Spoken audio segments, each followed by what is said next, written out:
Hello, my name is Bishop, and welcome to this week's episode of It's So Fluffy, a series where we look at the lore and history of the Space Wolves. In today's episode, we'll be looking at Egil Ironwolf. Egil Ironwolf is Wolf Lord of the Space Wolves' great company of the Iron Wolves. In Fenrisian mythology, the Iron Wolf lies dormant beneath the continent of Azarheim, a beast so vast that the mountains are its fur on its back, and the seams of metal within them are his veins. If that were so, then Egil would owe his totem a great debt, for his great company is replete with metallic beasts of war. The armoured assaults of Egil's great company are famous across the Fenris system, typified by great roaming packs of transport vehicles that cut off the prey's escape routes, whilst Egil's heavy tanks tear bloody chunks out of the enemy's army.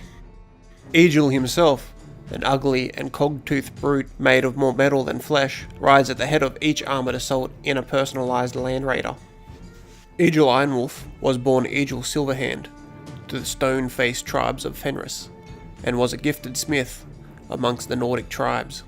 Fashioning the finest swords and armour, his skills were highly sought after across all of Azarheim. Rather than being chosen to join the Space Wolves by a wolf priest, Egil made the journey to meet the gods of iron. He would have made a fine Iron Priest, but his unwillingness to follow time-honoured procedures led him to take a different path. Unsuited to the prescribed learnings of the Adeptus Mechanicus, he was transferred to Osric Three-Fifths Great Company.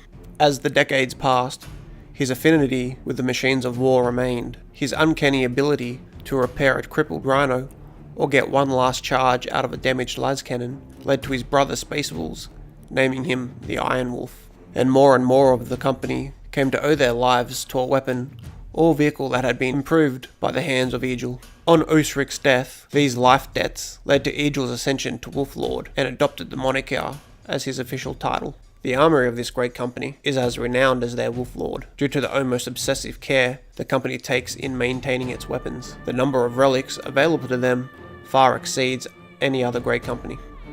The Iron Wolves prefer that only recruits who show skills of a natural smith be inducted into his great company. This has left the Iron Wolves with a much smaller pool of Space Wolves to call upon, but this suits the fighting style of the great company, who prefer to send small, elite squads of trusted troops to war inside the chapter's tanks. Each squad works in perfect unison with the others, like the delicate parts in a finely crafted machine. Every pack is accompanied by an armoured vehicle. The Iron Wolves are equipped with a staggering array of firepower to destroy their enemies. Whether that doom is delivered by small packs of Longfangs, mighty battle tanks, or fired from the skies by Stormfang gunships is irrelevant. In either case, the enemies of the Space Wolves will be annihilated in a blizzard of lasfire and bolter shells. The death of the Iron Wolf. Egil Ironwolf howled in outrage, driving his spear of rust towards the monstrous Primarch at full speed.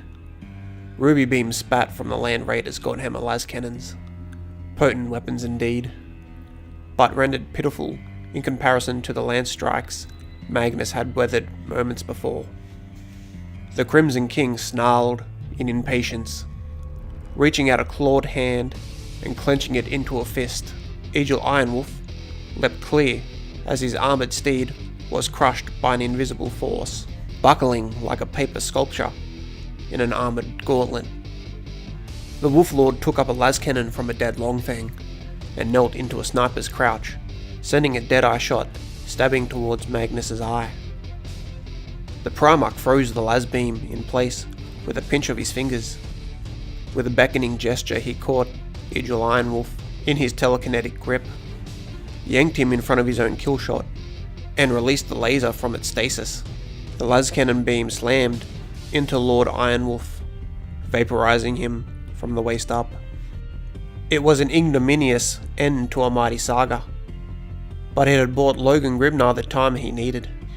Jumping from Stormrider at the edge of the chasm, the Great Wolf called out a mighty challenge. Magnus turned, a sneer of disdain on the Cyclops' features. No mortal weapon could harm him, and thanks to the work of the Blue Scribes, neither could the enchanted relics of the Imperium. But the axe Morkai was not of the Imperium. It had first been forged as a weapon of Khorne, bane of sorcerers. Logan leapt. The double-headed power axe slammed into Magnus's chest, shattering arcane wards and piercing his breastplate to bite deep. In the distance, thunder rumbled, long and loud. Only the psykers present heard it for what it was, the laughter of the blood god himself.